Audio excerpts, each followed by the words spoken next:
Je vais vous raconter uniquement pour ceux qui sont très sages l'histoire de la fourchette.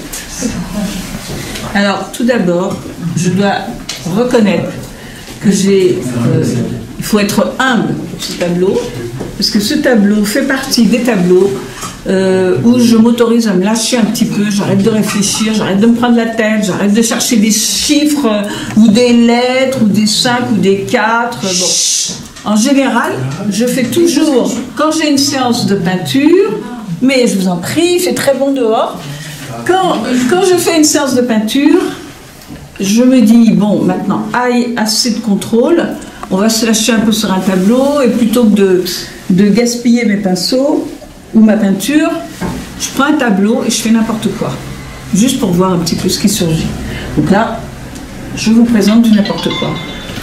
Que j'assume, parce qu'après, une fois que j'ai fait du n'importe quoi, j'essaie de faire qui ressemble quand même à quelque chose. Donc c'est ça, c'est ce travail qui m'intéresse, c'est-à-dire que ce travail où je me lâche et où je fais du n'importe quoi, et après je me dis, mais il faut quand même que ça ressemble à quelque chose. Donc j'essaie de voir parmi les formes ce qui peut apparaître, et ensuite je renforce j'allais dire, l'inspiration en me disant, là peut-être que j'ai voulu dire ça, bon allons-y, on va voir. Et je creuse, et je creuse, et je creuse le sillon. Alors là, il y a eu quand même une espèce de dame qui est apparue avec des sommes plutôt généreux, et je ne sais pas pourquoi, je me suis dit, j'ai associé ça à la nourriture.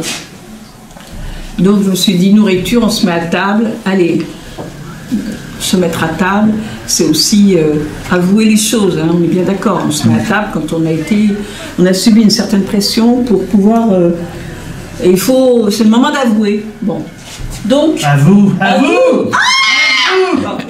pourquoi la fourchette? Pour le couteau? Tourner le couteau? Non, pas de couteau. Là, donc, c'est imposé la fourchette, la cuillère. Comme vous savez, la fourchette, c'est Henri IV, qui au départ a fait des fourches à 3 branches, triptyques. Puis petit à petit, la fourchette, elle a eu 4 branches. Voilà. La cuillère, c'est plus simple. On a commencé à creuser, voilà. Et il y a eu un couple fourchette-cuillère. J'ai donc décidé d'installer ce couple dans cet espace dédié au n'importe quoi. Et pour qu'il tienne, j'ai essayé d'avoir la colle, mais coller du métal sur de la toile, c'est très compliqué. Donc il a fallu coudre. J'ai essayé de coudre, ça craque. Alors j'ai cousu au fil de fer. La cuillère a été très sage, elle se maintient dans les lieux indiqués. La fourchette, elle se barre tout le temps. Alors je ne sais pas pourquoi, mais dans tous les lieux où je lui proposais de rester tranquillement à côté de la cuillère, regarde, j'ai trouvé. Elle se barre, et elle se barre dans tous les sens. Alors je la remets, elle se rebarre, je la remets, elle se rebarre. Et là je me suis dit peut-être qu'avec l'aide des amis, eux ils vont trouver une solution, ils sont forts, enfin on lui a quand même mis une couture au fil de fer. C'est quand même pas mal déjà. Bon, moi toute seule j'y arrivais pas. J'ai demandé à mes amis galieristes, qui sont spécialistes de trucs qui tiennent quand même. Bon, voilà, ils ont fait des tentatives. Voilà, alors je signale par exemple François, qui est co-directeur de cette galerie, Alexis, qui aussi était là pour nous donner des conseils. On a essayé, on a réfléchi. Bon. C'est Ismaël, il a essayé à sa façon, mais plus par la séduction. Il a essayé de la détendre. Il a essayé de la détendre, de la faire un peu rigoler, de la mettre à l'aise. Elle se barre tout le temps. Bon. Alors, François a proposé peut-être de la mettre dans l'autre sens, avec la fourchette. Je trouvais que c'était la fourchette directe sur le sexe quand même. C'est mal. C'est un peu osé. Or moi je suis quelqu'un qui n'ose pas, jamais.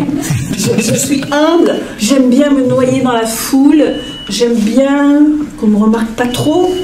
Donc là, une fourchette comme ça, juste là, avec les voisins qui sont pas loin. Oh non, quand même, non, c'est Même la discrétion. Voilà, la discrétion, voilà, c'est ça, la discrétion. Donc, la fourchette, comme ça, direct sur... Non, quand même, on mange pas là, puis faut pas se faire remarquer, on est quand même un peu nombreux dans cette galerie, et on a tout à fait le droit d'être plus que 6. On s'écrase, on la met dans l'autre sens. Et là, la fourchette, elle a commencé. Et vous pouvez marquer l'heure. Et suivez le son. Tac, et tac, et tac. Et là, il y a des gens qui commençaient à venir et qui commençaient à donner des explications psychologiques à la fourchette. Et puis elle, oui, psychologie. Oui, psychologie. Et voilà. Bon, finalement, l'autre, elle en avait un petit peu marre d'entendre des tas d'analyses lacaniennes, freudiennes. Lacaniennes et freudiennes. Voilà. Elle s'est carrément barrée. Elle commence à se carapater là. Elle allait en direction de la tortue. La tortue, d'habitude, elle bouge au sol et tout, mais elle était vraiment fixée. Bien paralysée, celle-là, elle ne s'est pas barrée, celle-là. Alors que elle, bon, alors là, on a réussi à la brider un tout petit peu. Attention. On ne sait pas trop combien de temps ça va durer. J'espère jusqu'au 7 mai, puisque cette exposition dans laquelle vous êtes les bienvenus. Très prochainement, vous aurez le droit à un catalogue, vous pouvez commander comme vous voulez. Cette fourchette, pour l'instant, nous la tenons. Jusqu'au 7 mai. C'est ouvert à partir de 12h jusqu'à 18h. Et vous êtes les bienvenus. Merci.